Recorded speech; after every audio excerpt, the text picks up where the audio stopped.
Daí galera, meu nome é Lilia, bem-vindos a mais um vídeo aqui no canal Li no Livro e hoje é dia da gente responder a tag dos 50%.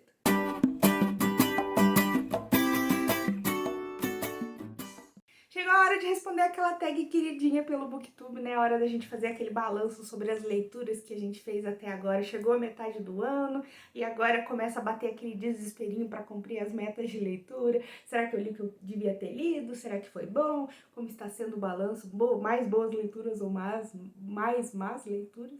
Mas enfim, vamos então responder essas 15 perguntinhas. Mas antes disso, não esquece de se inscrever no canal, de curtir, compartilhar e ativar o sininho para receber sempre a notificação quando tiver vídeos novos aqui no Li no Livro. E também não deixe de comprar com o meu link da Amazon, que você ajuda bastante o Li no Livro e não paga nada mais por isso. E logo a primeira pergunta, o melhor livro que você leu até agora em 2022. E esse, na verdade eu fiquei em dúvida entre dois livros, mas eu acho que não tem como não dizer que foi um deles, que foi E o Vento Levou, de Margaret Mitchell, uma das minhas experiências aí no mundo da literatura mais incríveis e mais completas que eu já tive. É uma história extremamente grandiosa, extremamente complexa, que vai trazer personagens muito bons, mulheres muito fortes, uma situação muito bizarra, talvez vista de um outro ponto de vista que a gente costuma levar em consideração aí, né? E enfim, é tudo aquilo que todo mundo que lê esse clássico e recomenda pra todo mundo sem parar diz. É muito bom. Mas é claro, um clássico aí de 1.100 páginas, então tem que dar aquela pensadinha se você realmente vai encarar. Mas vale muito a pena, toda a trajetória ao longo desse livro foi pra mim, assim, maravilhosa e eu me senti imersa, me senti quase que uma amiga confidente da protagonista e vale super a pena. Ainda vou trazer pro canal aqui uma resenha falando do livro como um todo, como foi as minhas experiências e tudo mais com ele, então se vocês quiserem saber um pouquinho mais, fiquem de olho. Número 2, a melhor continuação que você leu até agora em 2022. Eu não li muitas séries, eu não sou uma pessoa que lê muitas séries, é algo até que eu estou tentando mudar, principalmente séries de fantasia, que eu acho muito legal o pessoal falando, mas que eu acabo não lendo tanto. Mas eu li uma série no começo do ano e que realmente eu gostei muito, então, mesmo sendo a única, vale muito a pena ela estar aqui. Então eu traria, no caso, o segundo volume, que é o Corte de Névoa e Fúria, que é a sequência, então, de Corte de Espinhos e Rosas, que pra mim é infinitamente superior ao primeiro. E é um livro que eu gostei bastante, eu fiquei mergulhada nessa história, eu não conseguia largar, eu acho que faz sentido todo esse fandom que tem em cima do ACOTAR, porque realmente, pra mim, funcionou muito bem. Talvez eu seja uma pessoa... eu sou uma pessoa que não lê muito fantasia, então acho que vai ser bem fácil me agradar, pelo menos nesse começo de trajetória, mas eu entendo toda a paixão que tem, porque os personagens são muito legais, as discussões são muito legais, os eventos que acontecem, os plot twists, enfim. E assim, eu acho que ainda o segundo livro acaba sendo o meu preferido da série toda, mesmo o terceiro ainda sendo muito bom. Mas como sequência, esse aqui realmente manda muito. 3. Algum lançamento do primeiro semestre que você ainda não leu, mas quer muito. E para esse eu trago Água Fresca para as Flores, eu acho que esse é o nome do livro, que, por incrível que pareça, eu acabei cancelando a minha coleção do Intrínsecos no começo do ano, porque acabou que tava vindo muitos livros que eu não estava tão empolgada assim para ler e tava começando a me causar um pouco de ansiedade, chegar todo mês um livro e eu me sentia na obrigação de ler, digamos assim. E realmente tem muito livro na estante, não precisava de tudo aquilo. E acabei cancelando, e eu cancelei em dezembro, em janeiro veio esse livro, e esse livro todo mundo fala que é muito bom, é todo mundo favorito, é um livro maravilhoso, enfim. Já coloquei na minha wishlist da Amazon, assim que der um tempinho e entrar na fila aí, eu vou comprar com certeza. E, enfim, foi logo em janeiro, bem no comecinho do ano, e estou muito ansiosa, a sinopse parece muito legal, e vamos ver se rola essa leitura. 4. O livro mais aguardado do segundo semestre. Eu não estou muito olhando lançamentos no momento, estou bem de boa. Acho que se, no caso, tivesse ainda assinando, aí os clubes de assinatura até estaria mais de olho. Mas eu tô bem suave, bem de boa. No momento tem muito livro aqui em casa pra ler, então essa daí realmente não tem nenhum livro que eu esteja aguardando. 5. O livro que mais te decepcionou esse ano. Nesse aqui eu dei uma arrumadinha e trouxe dois livros porque são dois motivos diferentes. O primeiro deles é A Escolha dos Três, que é o segundo volume do Torre Negra, que eu esperava bem mais por ser uma sequência, por todo mundo dizer que era bem mais legal que o primeiro, trazer todas aquelas promessas e simplesmente não foi muito legal a minha experiência com ele. Ainda vou trazer também aqui pro canal a resenha dele pra conversar um pouco mais aí pro pessoal que já leu, o pessoal que quer ler. Nas minhas resenhas nunca tem spoilers, então dá pra assistir tranquilo. Mas não foi o que eu esperava, digamos assim, foi melhor, mas não foi tão melhor assim. E o segundo que eu trago pra essa categoria mas voltando, né, a escolha dos três eu já esperava que não fosse lá tanta coisa. Agora um livro que eu tava com as expectativas muito altas e me deu uma decepcionaria foi A Biblioteca da Meia-Noite, que todo mundo falava, uou. Mas assim, é uma história legal, uma história importante, acho que fala de vários assuntos bacanas, mas achei muito pouco profunda, muito rasa, muito rápido. Assim, eu acho legal livros muito rápidos, principalmente para as pessoas que, digamos, estão entrando no mundo da leitura. É bem importante esses livros, esses best-sellers que trazem aquele gosto da leitura para as pessoas e prendem elas. Mas eu, Lilia, hoje, acho que depois principalmente de ter passado por um e o vento levou, quero mais profundidade, quero mais do personagem, quero estar mais dentro daquela história. E eu só senti tudo muito passando rápido e, enfim, não surtiu o efeito que eu esperava que fosse surtir. Então acabou que me decepcionou um pouco A Biblioteca da Meia-Noite. 6. O livro que mais te surpreendeu esse ano. E para isso eu trago A Morte no Nilo, da Agatha Christie. Como que eu posso dizer? Além de o livro surpreender de forma como ele é escrito mesmo, né? De surpreender quem é o assassino, quem morreu, toda aquela coisa que envolve ali o mundo do whodunit que a Agatha Christie trabalha. Eu estava com uma trava com a Agatha, porque eu peguei um livro dela e que eu não tive uma boa experiência durante a leitura, e eu estava fazendo a leitura dos livros dela em ordem cronológica, bem de boas, porque eu estava acho que no quarto ou quinto, e chegou nesse livro, eu travei, eu não gostei, eu não tava me envolvendo e eu acabei abandonando, e eu abandonar livros é bem difícil. E eu fiquei um pouco receosa de não conseguir retomar essa minha amizade com a Agatha Christie. E eu decidi pegar Norte no Nilo, porque eu queria muito assistir a adaptação, ainda não assisti aquela coisa, né? Eu preciso ler muito rápido, porque eu quero muito ver o filme. Daí você lê, não vê o filme. Mas acontece com, né, das melhores famílias. E o Morte no Nilo, além de eu gostar muito da trama, adoro essa ideia de viagem e tudo acontecendo ali num lugar fechado, não tem muito pra onde ir. Você tem um número de suspeitos fixos, mas todo mundo tem uma boa razão pra ter feito aquilo. Eu acho muito legal e reacendeu de novo essa minha vontade de ler os livros da Agatha. Até inclusive eu quase até depois que eu terminei Morte no Nilo peguei pra reler o que eu tinha abandonado. Ainda não foi porque tinha outras coisas na frente, mas talvez até o final do ano quero ver se eu pego, porque realmente talvez a hora que eu peguei aquele lá não tinha funcionado. Mas enfim, Morte no Nilo me surpreendeu porque realmente trouxe de novo essa minha vontade de ler os livros da Agatha.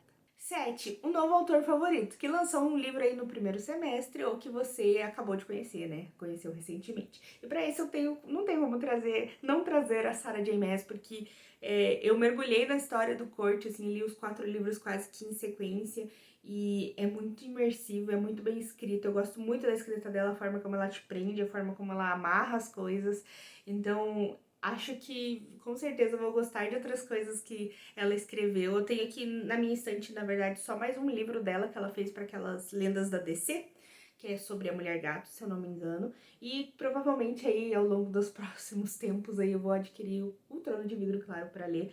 Mas com certeza, dentre todas as coisas que as pessoas falam, as polêmicas, que eu nem tô tanto por dentro assim, a escrita dela não tem como negar que é muito boa e muito envolvente. Então já vai se tornar com certeza uma queridinha.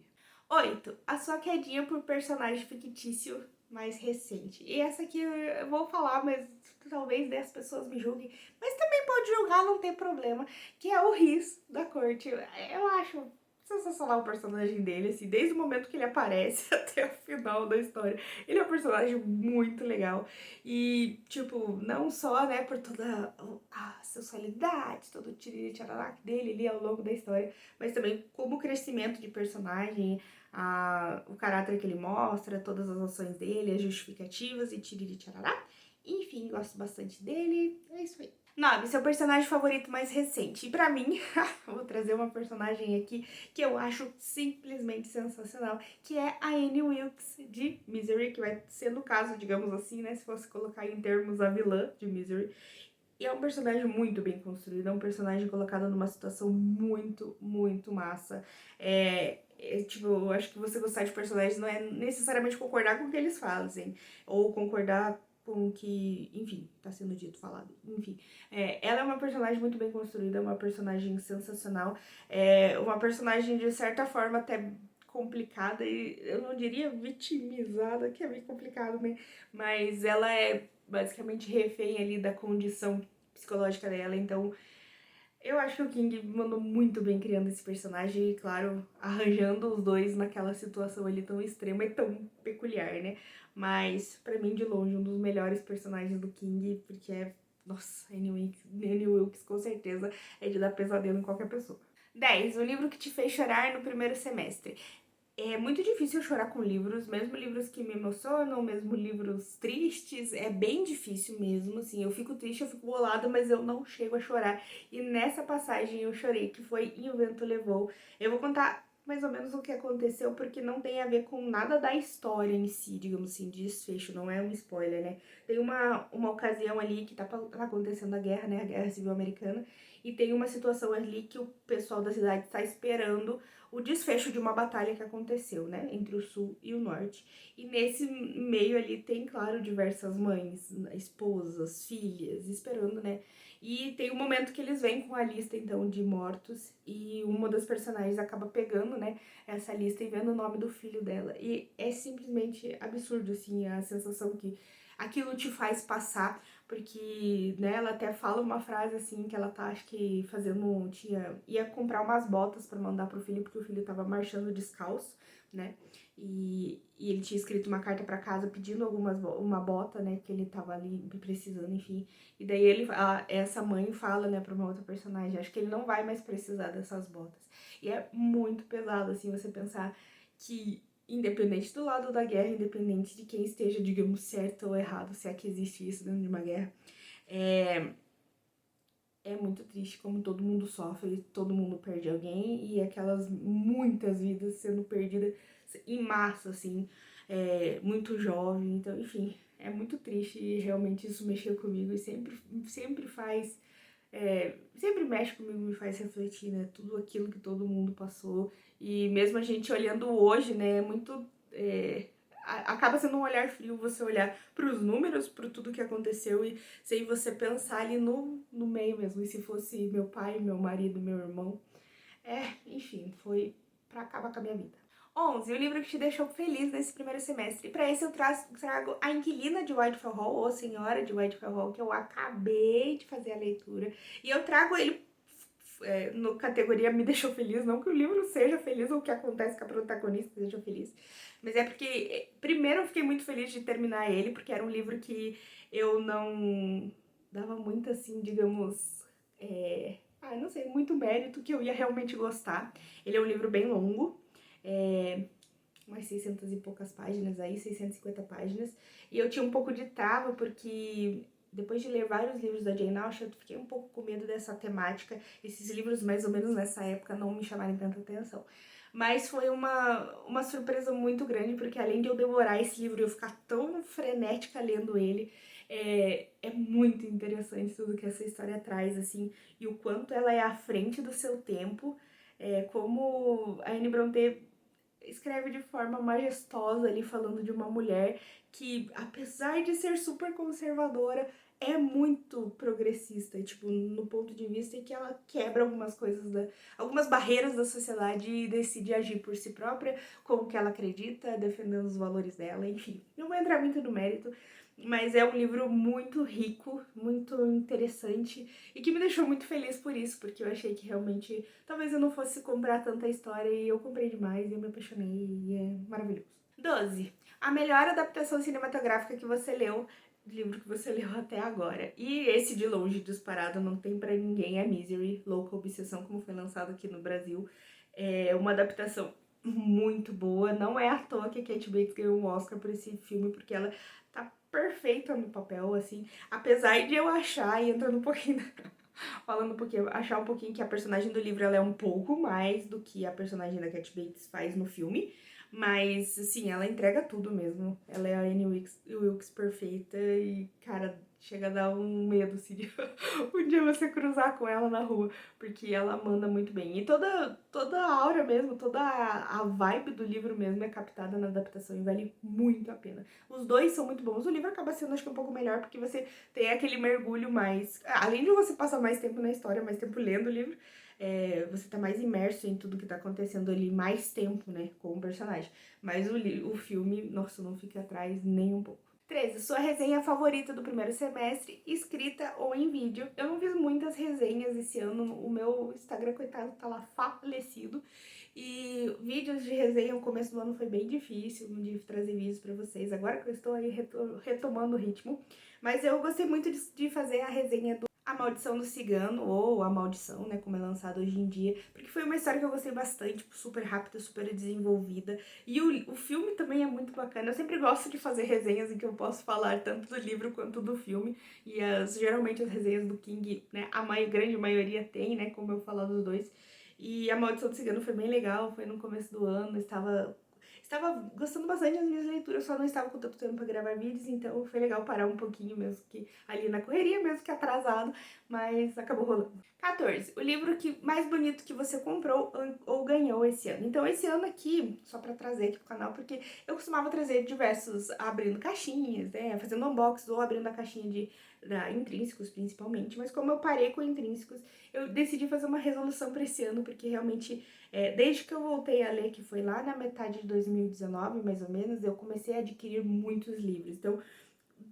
coincidiu ali com o final da minha vida de estudante, que não tinha condições, com o começo da minha vida no mercado de trabalho, então, e veio essa vontade de ler, e eu acabei adquirindo muitos livros em promoções, sempre que dava vontade, construindo, enfim, aquela vontade de ter muitos livros que eu sempre tive, mas eu não tinha condições antes. Então, quando eu tive condições, eu acabei comprando. Só que chegou no momento que, primeiro, para eu comprar mais livros, eu preciso de uma outra estante, porque não cabe mais, e segundo, que já perdeu o sentido de comprar mais livros, porque eu tenho muitos aqui, então, e me deixa muito, ataca muito minha ansiedade os livros chegar aqui e eu já não poder ler, e porque, poder eu posso, né, mas eu sou uma pessoa assim, né, eu fico com dó dos livros que estão há mais tempo, então eu compro animada, daí não pego porque eu quero ler os outros mais antigos primeiro e a coisa vai ficando. Então eu decidi fazer uma resolução para 2022 em que eu não vou comprar mais livros por enquanto. Na verdade, eu fiz uma metinha, assim, que a cada 10 livros que eu ler, eu posso comprar um, pra proporção diminuir bastante, então. Mas aí entra num problema muito grave. Quando eu li os primeiros 10 livros, eu só podia comprar um. E daí, qual um comprar, né? Porque as minhas wishlists são gigantescas e infinitas. Então, eu tô segurando agora, provavelmente vou deixar pra comprar mais nas promoções, né? Book Friday, Black Friday. E se eu tiver vontade, né? Ainda, vamos ver até lá, porque me dá bastante ansiedade, tanto livro bom na minha estante que eu ainda não li. Mas enfim, isso tudo pra dizer que eu não comprei nada esse ano, então não tem livro bonito, lindo, novo na minha estante. Mas, pra não deixar em vão, né, vago essa questão, eu acabei comprando por tudo, então, de Dia dos Namorados, dois livros, na verdade, né? E um deles eu vou trazer aqui porque eu acho ele maravilhoso, que é o Invasores de Corpos, da Dark Side, que eu vou deixar aqui a capinha pra vocês verem. Ele é muito lindo, a edição dele é muito maravilhosa, ele é todo o Dark Side mesmo, né? E eu espero que a história seja tão legal quanto a edição, porque o King panfleta demais esse livro, então vamos ver aí se no futuro aí que eu conseguir pegar, ele vai ser tudo isso mesmo. E 15, última pergunta, quais livros você precisa ou quer muito ler aí até o final do ano? Eu tenho algumas coisas assim que são meio padrões, assim, digamos, na minha vida de leitora. Uma delas é o projeto do King em ordem cronológica, tendo um por mês, que tá rolando, tá funcionando até agora e tá sendo maravilhoso. Então, pra esse final de ano ainda tem 6 livros desse projeto, que é, no caso, Os Estranhos, que por hora, na verdade, eu estou começando a leitura dele. Também depois disso vai vir A Metade Sombria. Qual que é o próximo mesmo? Depois da Meia-Noite, que é um dos livros que também não tem mais publicação no momento. Aí temos Trocas Macabras, Torre Negra volume 3, que eu não lembro exatamente qual é o subtítulo. E por último, para finalizar o ano, vai ser Jogo Perigoso, então, para fechar esse resto de ano do projeto do Kim. Mas tem outras coisas rolando aqui. Eu decidi fazer não fazer mais TBR mensal como eu fazia antigamente e decidi, na verdade, escolher na minha estante um amontoado de livros ali, que deu, sei lá, uns 40 livros, de livros que eu quero muito ler agora. Então, tentando variar um pouco entre clássicos, entre mais contemporâneos e tiriri-tarará, pra ver se realmente eu tenho um pouco de dificuldade de pegar da estante inteira um livro pra ler, porque eu quero ler tudo ao mesmo tempo. Então eu decidi fazer um subgrupo da minha estante pra eu poder escolher dentro desse subgrupo pra facilitar a minha vida. Então eu coloquei alguns clássicos, como é o caso dos 100 Anos de Solidão, como é o caso do A Casa dos Espíritos, os Buddenbrook, que na verdade eu até citei num vídeo que eu fiz aqui sobre o que viria por aqui no canal, né? Alguns mais contemporâneos, então Malibu Renasce, o Contos Eróticos para Viúvas, Escola de Contos Eróticos para Viúvas, algumas fantasias, então tá tudo aí meio no radar que vai rolar provavelmente até o final do ano. E também, se vocês viram aí, recentemente saiu aqui no canal que eu fiz um vídeo dos 30, antes dos 30 anos, né, 30 livros antes dos 30 anos, em que eu vou ter aí quase 1 ano e meio pra ler, espero me motivar, porque eu escolhi só clássicos que estão no 1000 livros pra ler antes de morrer. Então vamos ver se vai rolar um pouco provavelmente até o final do ano, e muitas leituras maravilhosas pela frente. Então, galera, por hora é isso. Obrigada por assistir o vídeo até aqui. Deixa aqui embaixo como foi o seu começo de ano, seu começo de metade de ano, se você leu muitas coisas boas, se você gostou. Se quiser responder a tag aqui nos comentários também, vou adorar saber as respostas. E a gente se vê, então, por aí.